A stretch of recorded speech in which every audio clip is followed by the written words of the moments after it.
a gold plaque, a handshake, and a speech so fake it made my stomach turn.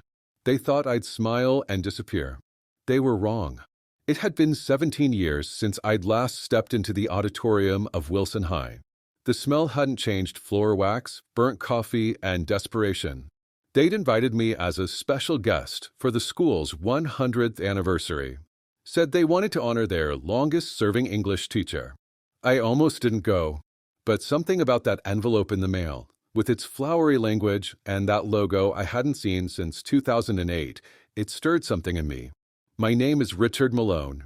I'm 72 years old, retired, widowed, and not stupid. When I got that invitation, my first thought wasn't pride. It was why now? I was pushed out of that school under a cloud of quiet whispers and convenient timing. Back then, they said it was early retirement. But anyone with a brain knew the truth. They wanted me gone. Budget cuts, new leadership, a few fabricated complaints that never made it to paper. No investigation. Just a polite meeting with the superintendent and a smile that said, "We're doing this the easy way, right?" I said nothing. I packed my things, shook a few hands, and left with my dignity intact. Or so I thought. Before we continue, please subscribe to the channel and write in the comments where you're watching from. The auditorium was packed. Rows of plastic chairs filled with faculty, students, alumni, and half the town.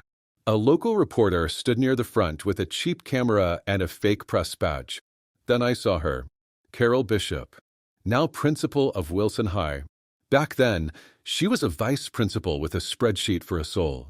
She never liked me, said I was too passionate, whatever that means. She smiled as I walked up the steps to the stage. I noticed the cameraman recording. I noticed the school board members sitting like royalty. I noticed how everyone clapped like they were being paid to. And then Carol said it. Mr. Malone represents the heart of this school. A man of integrity, dedication, and timeless values. We honor him today for 34 years of service. My jaw tightened, because that wasn't the number. I taught here for 38 years, not 34. They erased the last 4, the messy ones. The ones that ended with whispers and silence. They wanted to clean the story up. She handed me a plaque. It was light, cheap, not even engraved properly, just a metal plate glued onto wood. My name spelled right, at least. I took it. I smiled. I said thank you. And I meant none of it. Back home, I placed the plaque face down on the kitchen table. I poured a glass of bourbon and opened the drawer where I kept old files. Letters, emails, copies of student recommendations. One from a boy named Luis who said I'd saved his life. Another from the girl who became a lawyer after I helped her rewrite her college essay 17 times. But they didn't invite Luis, or her, or anyone who remembered the real story. No, this award was a performance. A photo-op PR for a school under fire for mismanaging funds, laying off aides, and pushing out old names to make room for younger, cheaper replacements. And suddenly, I was done staying quiet. That night, I opened an old hard drive, the one I hadn't touched in 15 years. Back when I still believed in loyalty. Back when I saved everything, just in case. Emails from Carol. Notes from board meetings. Budget spreadsheets they lost. Copies of teacher complaints that had been buried. A document labeled, June 2008 Parent Concerns, Do Not Share. I opened it. And my hands began to shake. It was all still there. The cover-up. The pressure to lower standards. The way they shut down a student's mental health report to protect a football coach. It hadn't been paranoia. It had been real. And now they gave me a plaque. I closed the file and stared at the plaque again. I didn't want revenge. I wanted truth. And if that meant burning every lie they built, then so be it. They thought I threw out the old files. They thought I forgot the names. They didn't know I kept everything. I didn't sleep that night. The bourbon went untouched on the kitchen counter. I just sat there in the glow of the screen, reading through old emails, PDFs, archived memos, a decade and a half of rot they thought was buried. There was a moment, around 3:30 a.m., when I stared at my reflection in the dark window and asked myself if I really wanted to do this. But then I remembered the student. His name was Daniel Everett. Quiet kid. wrote beautiful poetry. He once handed me a piece titled, "My House Has No Walls." It was about growing up in a home where you couldn't cry without being punished for it. I reported something on Daniel. Not because he asked me to, but because I had to. He had bruises. The guidance counselor promised to follow up. Then Carol Bishop told me to stop creating drama. The bruises kept showing up. And one day, Daniel stopped showing up altogether. You don't forget a thing like that. By sunrise, I had a plan. And I hadn't felt this clear-headed in years. Step 1. Verify the evidence. I drove across town to visit an old friend, Tommy Griggs, now retired, used to be IT for the school district. We were never close, but we had mutual respect. His wife answered the door in a bathrobe, gave me the kind of look you only get when you show up at 6:45 a.m. unannounced. But when Tommy saw me, he smiled. "Still carrying that leather satchel like you're on your way to third period? I need you to help me dig." His smile faded. Dig where? In their files. Archives. Old systems. Anything Carol and her people tried to scrub. He invited me in without another word. His garage looked more like a computer museum than a workshop. We booted up an old tower that ran on some forgotten Linux build from 2005. It whirred like a dying fan, but it worked. He plugged in my drive. What are we looking for? Proof. That Carol Bishop knowingly ignored abuse complaints. That she buried teacher concerns. That she let kids fall through the cracks for years to protect staff and budgets. Tommy sat back in his chair. You really want to bring that to light now? After all these years? I didn't answer. He didn't need me to. What we found was more than I remembered. A string of internal emails between Carol and the board, referring to certain problematic teachers who should be gently encouraged to retire early. A student evaluation document altered between two versions. The original said risk of domestic harm. The later version removed that line entirely. Meeting notes from 2007 where Carol referred to strategically ignoring a complaint to avoid PR exposure before a major fundraiser. Tommy printed everything, encrypted a digital backup, and handed it to me in a manila envelope. You're not just lighting a match, Rick. You're setting off a damn explosion. I nodded. Let them smell the smoke. Step 2. Pick a target. This wasn't about revenge for me. It wasn't about getting my job back or having them reprint the plaque with the right number of years. I wanted eyes. Public eyes. And there was only one place in town that would publish a story like this with no sugarcoating. The Wilson County Watchman. It was a small paper, old school, run by a stubborn woman named Marjorie Penn. She'd been chasing corruption stories in this town for 40 years, and she hated the school board with a passion only bureaucracy can inspire. I called her. She didn't recognize my voice at first, but when I said the word Daniel Everett, there was silence on the line. You have something? I have everything. We met that afternoon. She didn't waste time on pleasantries. Her hands trembled slightly as she read through the files in her cramped office above the bakery. Some of these names. Jesus, Rick. You're sure about this? They wanted to pretend I never saw it. Now the whole town will. She looked at me the way you look at someone who's just declared war. You're about to go up against the most well-connected people in the county. I taught Shakespeare to high schoolers for 38 years. I know how to deal with liars. As I left her office, I paused at the corner of Main and Eldridge, watching the teenagers laugh outside the soda shop. Some wore Wilson high varsity jackets. They had no idea what kind of machine they were inside. But soon, they would. That night, Marjorie emailed me a draft of the article. Headline: Former Wilson High teacher reveals buried complaints, missing students, and the cost of silence. Subhead: An exclusive investigation into what the school board tried to hide and the teacher they tried to erase. I stared at the screen. My heart pounded. Not with fear. With purpose. Let them read. Let them sweat. Let the world see what they've done. The article went live at 6 a.m. By 8:12, the school district's phones were melting. By noon, the lies began to unravel, and I wasn't even finished yet. It started with a ping, one notification, then 5, then 23. By the time I finished my morning coffee, I had 100 unread messages. The Watchman had published the piece online with full scan documents, redacted names, and side-by-side email comparisons. Marjorie hadn't watered down a damn thing. Every word was razor-sharp. She opened the article with a line I'll never forget. When a man carries truth for 15 years, he eventually decides to let it burn through the silence. God, it felt good. I watched it spread like a controlled fire. Not a social media frenzy. This town was too small for that. It was slower, heavier, a kind of quiet panic. The kind that makes school administrators skip lunch and lock office doors. At 9:20, the local AM station brought it up. Talk radio. Color-based. Did you read that thing about Carol Bishop? They covered up student abuse? I always wondered why Mr. Malone just vanished like that. I didn't respond. I didn't post. I didn't speak to anyone. I let the words do the work. At 10:41, I got an email. Rick, we need to talk. Please call me Carol. I laughed. They always reach out when the water rises. But I wasn't throwing her a rope. Instead, I forwarded the email to Marjorie.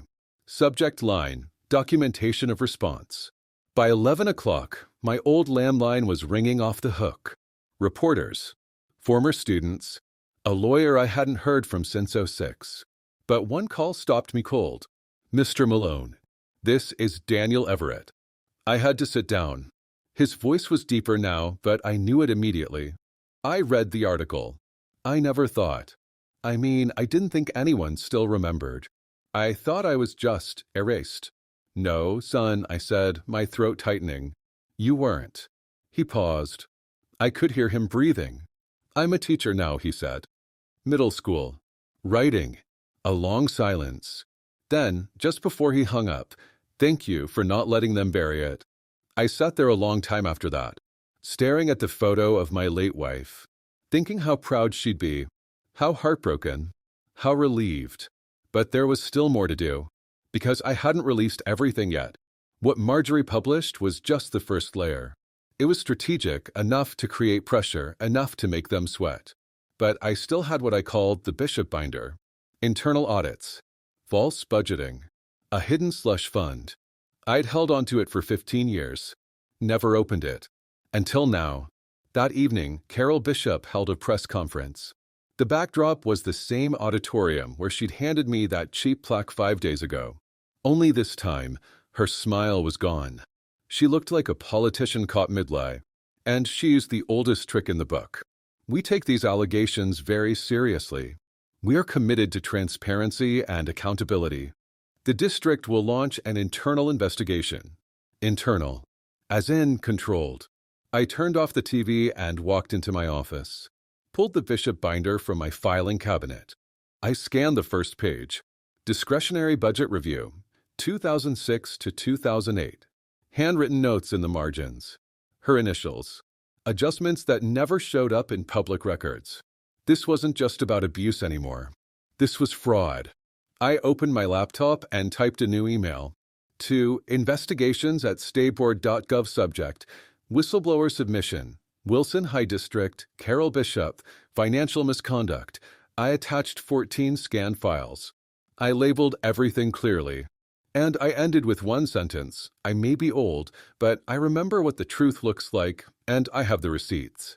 The next morning, the school board released a clarifying statement, distancing themselves from Carol Bishop. That was fast. By lunchtime, she'd been placed on temporary leave. The dominoes were falling exactly as planned. But I hadn't come this far to stop halfway, because there was one thing I hadn't told anyone yet. Not Marjorie, not Daniel, not even Tommy. I had a recording from 2008, secretly made, never shared. Carol's voice, in her office, saying 6 words I'll never forget: we bury it or we lose funding. They tried to deny it. Then they tried to spin it. Now they're turning on each other, and I haven't even played my last card. You learn a lot when you teach literature for nearly 4 decades. You learn how people talk when they're hiding something, how guilt makes them stumble over simple words, how liars lean too far into the performance. I saw all of that in Carol Bishop's press conference. The way her voice trembled when she said, I was unaware of any student complaints being suppressed. The way her eyes flitted sideways when asked about budget discrepancies. The way she ended it early, no further questions at this time. That was Thursday. By Friday, 2 board members had already resigned. I'd expected silence, maybe some PR damage control. What I got was panic. One of the resignations came with a public statement. I was unaware of the extent of these issues, and I no longer feel confident in the district's leadership. Translation: I'm not going down with her. That morning, I received a visitor. Not a call, not a letter, a knock at my door. I opened it to see Mark Delaney, the school district's legal counsel, or at least he had been, up until the day before. He looked like a man who hadn't slept. Tie crooked, eyes sunken. His briefcase was scuffed at the corners like he'd dragged it behind him. "Mr. Malone," he said, voice stiff, "may I come in?" I didn't answer. I just stepped aside.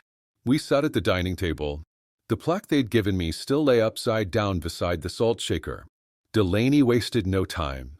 "There are things you may not be aware of. Things that didn't come from Carol." "Go on," I said. She wasn't acting alone. She had help from higher up, the superintendent at the time. Board presidents. There were kickbacks. Construction contracts given to cousins. I'm telling you this because the district is going to try to paint her as the lone culprit. But it wasn't just her. I leaned back. "Why are you telling me this now?" "Because my name's on some of those memos. And I'd rather be a witness than a defendant." I watched him closely. He was nervous, but not lying. Not completely. He wanted something. "You want immunity," I said. "I want a deal. I'll give you access to internal audit trails, emails, a burner phone used for off-record conversations. And in exchange?" He hesitated. "You don't release the tape. The one from 2008. So, he knew about it. That made my decision easier. I stood up, walked to the cabinet, pulled out a flash drive, placed it on the table between us. "I already gave a copy to the state board," I said. "So whether I release it or not doesn't matter anymore." He stared at it, lips parted slightly. "You're not just burning bridges," he whispered. "You're salting the earth." I smiled. They shouldn't have built their kingdom on kids' bones. After he left, I made 2 phone calls. First, to the state board investigator assigned to my case. I relayed everything Delaney told me, offered to testify, asked for protection for Daniel and any other students who might come forward now that the story was public. Second, to Marjorie. I told her what Delaney said. She went silent for a full 5 seconds. Then, "You just cracked the dam wide open, Rick. I'm going to need a bigger headline." The Sunday edition of The Watchman hit hard. Headline: Whistleblower alleges decades of financial corruption inside Wilson School District. Subhead: Exclusive interview with former district attorney exposes collusion, kickbacks, and budget rigging. Carol's name was still there, but now it was surrounded. Superintendents, vendors, contractors, even the mayor's brother, who'd received a $120,000 consulting fee for work no one could trace. The town wasn't shocked anymore. Now, they were angry. I took a walk that afternoon, something I hadn't done in a while. The air had that crisp bite of late fall, and the leaves crunched under my shoes like firewood breaking in a cold stove. I passed by Wilson High. Quiet. Empty. There was a sign taped to the door. School closed for investigation. I stared at it for a long moment. Then I walked on. That night, I sat in my recliner, same chair I'd graded thousands of papers in, and wrote the names down. Every student I remembered reporting concerns about. Every parent I'd tried to contact. Every note I'd written. Every meeting I'd sat through with clenched fists. One by one, I wrote them. Names they forgot. But I never did. Because memory isn't something you lose with age. It's something you sharpen with pain. They thought she'd be quiet. They thought I'd get tired. But some people don't sleep when the truth is unfinished. The call came Monday morning. Blocked number. I picked up out of habit.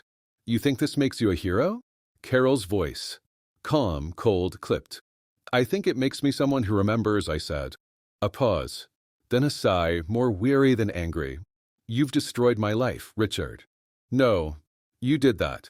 I just turned the lights on." She hung up. I sat with the silence for a while.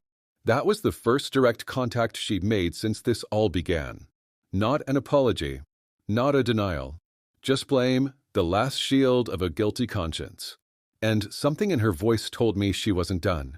People like Carol never go quietly. That afternoon, I went to the courthouse. A hearing had been scheduled, not for me, but for one of the contractors exposed in the Watchman's last article. Marjorie had done her homework. He'd been issuing inflated invoices to the district for 5 years. Now he stood in front of a judge with red eyes and a public defender. I sat quietly in the back row. When he was asked if anyone else had authorized the payments, he looked straight at the district's legal representative and said, "I was told to do it by Carol Bishop." It was happening. The unraveling. Back at home, I found a manila envelope shoved into my mailbox. No stamp.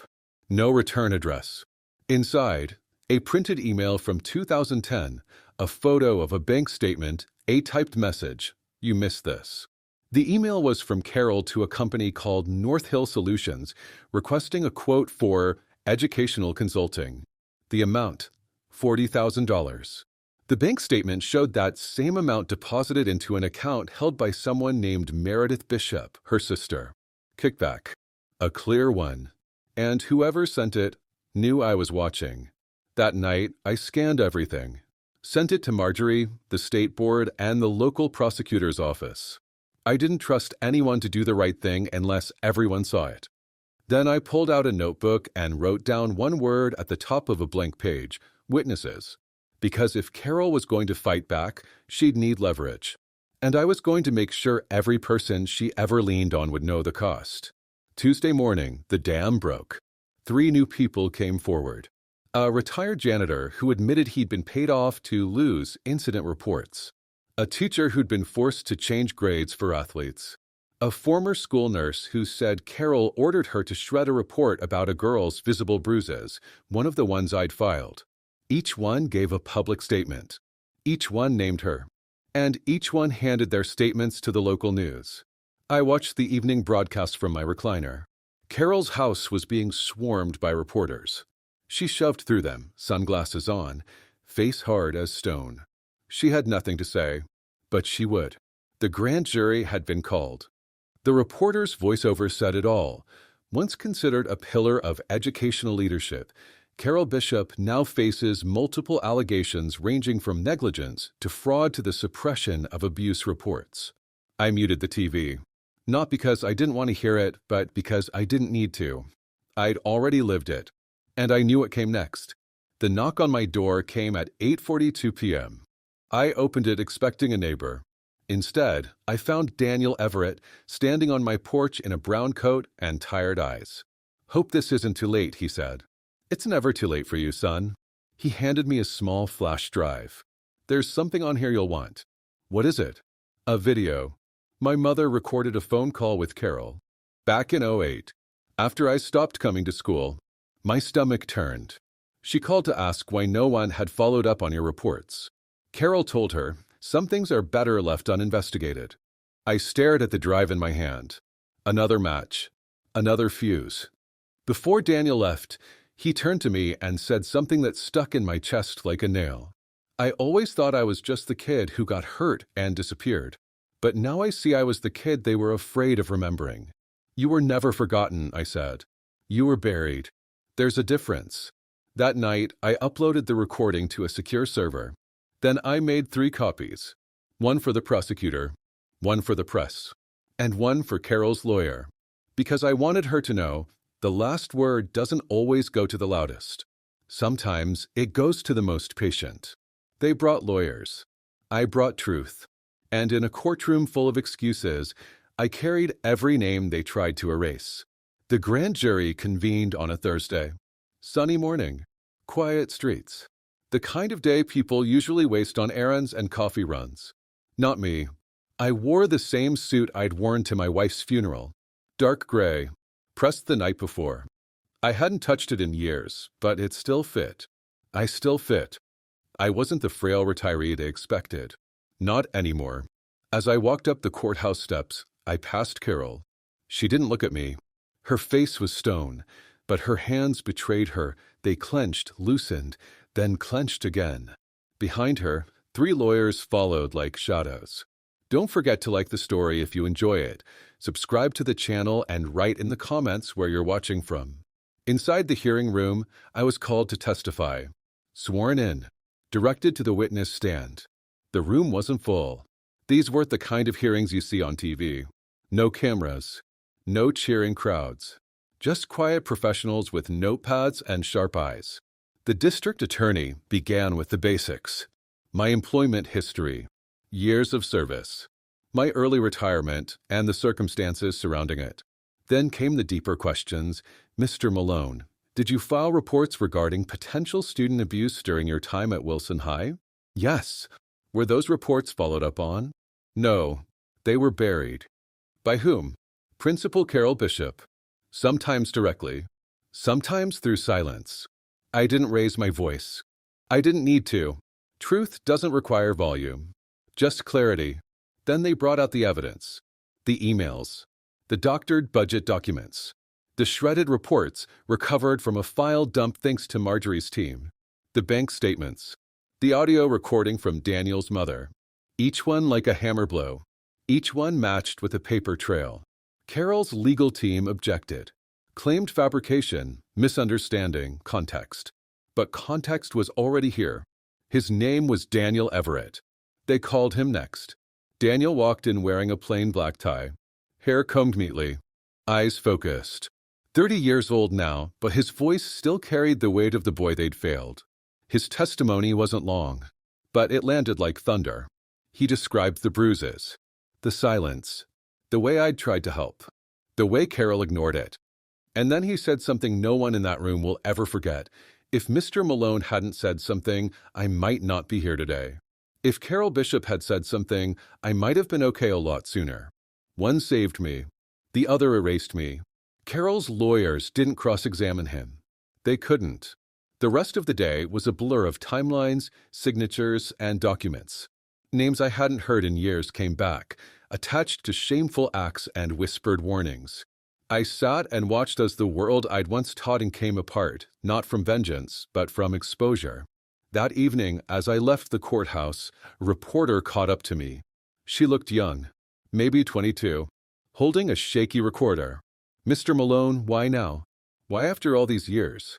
I stopped, thought about Martha, thought about Daniel, thought about the girl who once wrote, "I wish I could tell someone," in the corner of her test.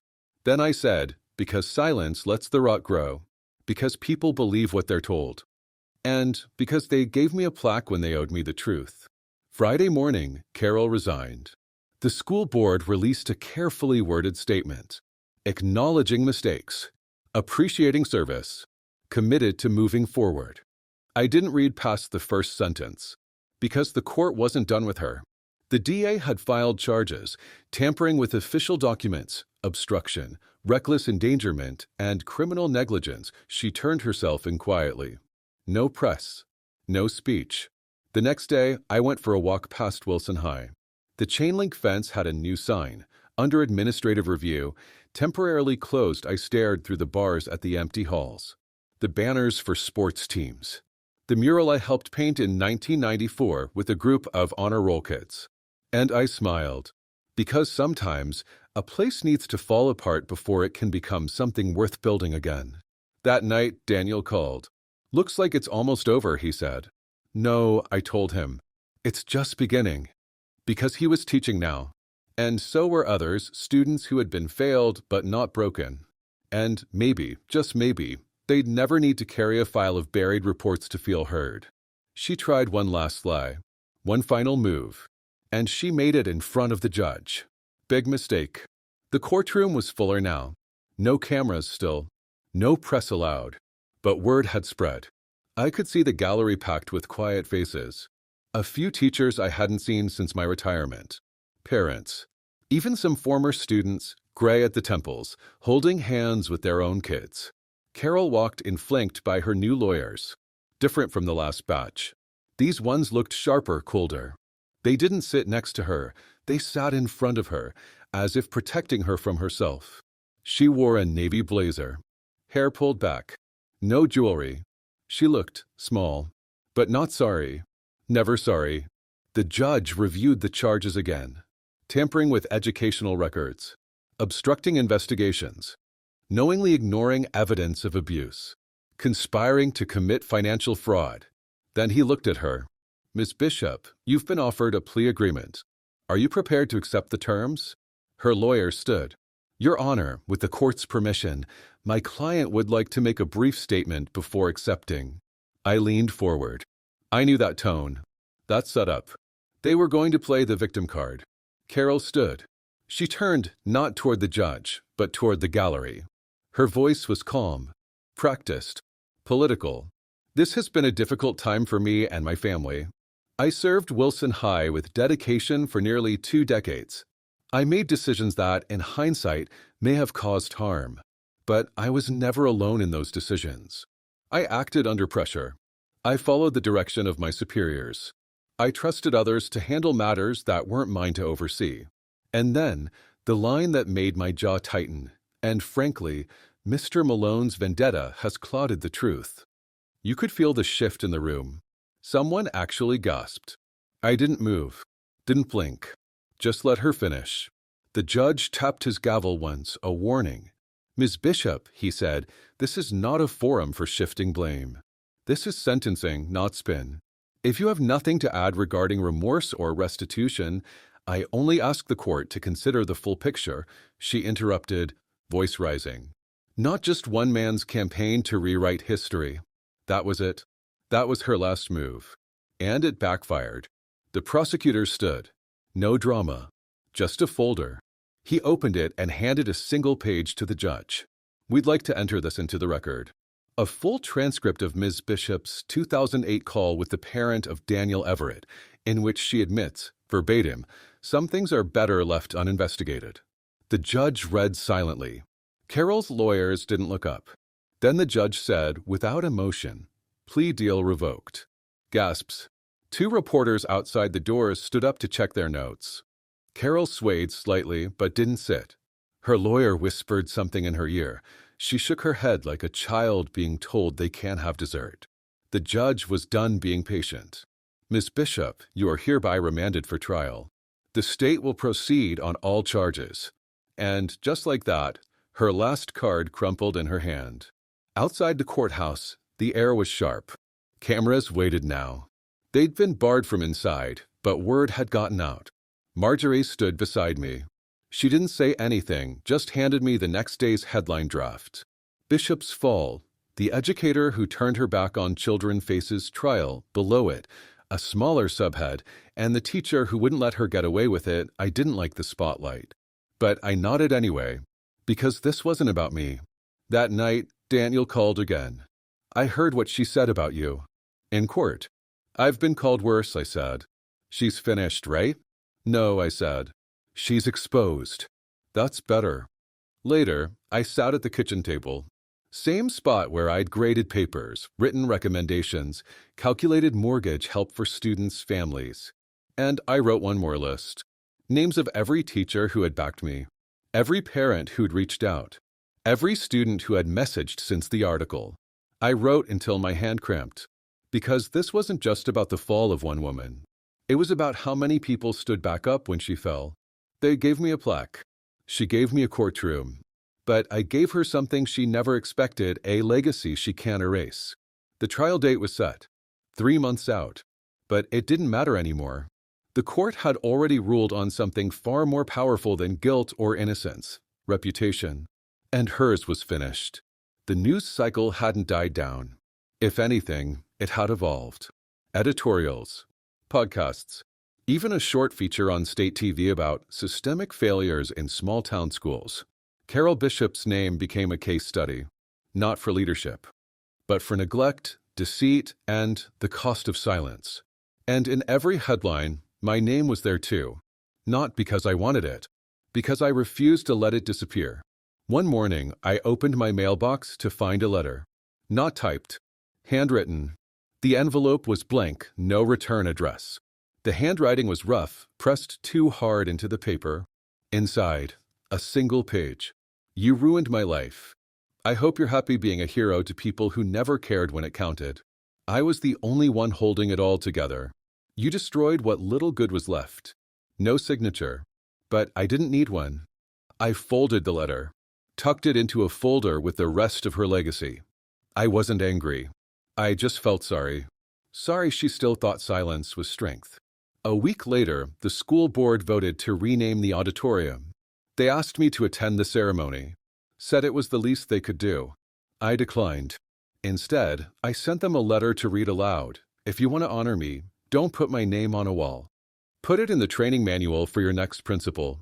Remind them that leadership doesn't mean convenience. It means telling the truth when it's hard, even when it costs you. On the day of the ceremony, I stayed home. I made coffee, sat by the window, let the sun warm my hands. That same day, Daniel Everett stood on stage and accepted a grant for a creative writing program he'd started in memory of students whose voices were never heard. He mentioned me in his speech. I watched the clip online later. He didn't just teach us how to write. He taught us how to speak, especially when it scared us. 2 months later, Carol Bishop pled guilty to a reduced set of charges. No jail time, just fines. Public apology. Lifetime ban from working in education. Some said it was too soft. Maybe it was. But I wasn't in it for the punishment. I was in it for the record. For the ink that doesn't fade. For the student files that don't vanish. For the truth that sticks. My plaque still sits on the shelf. Same crooked lettering. Same wrong number of years. I haven't turned it face up. But I haven't thrown it away either. It's a reminder of what they tried to give me. And what I gave them instead. In the end, all I ever wanted was for someone to listen. Now the whole damn town does.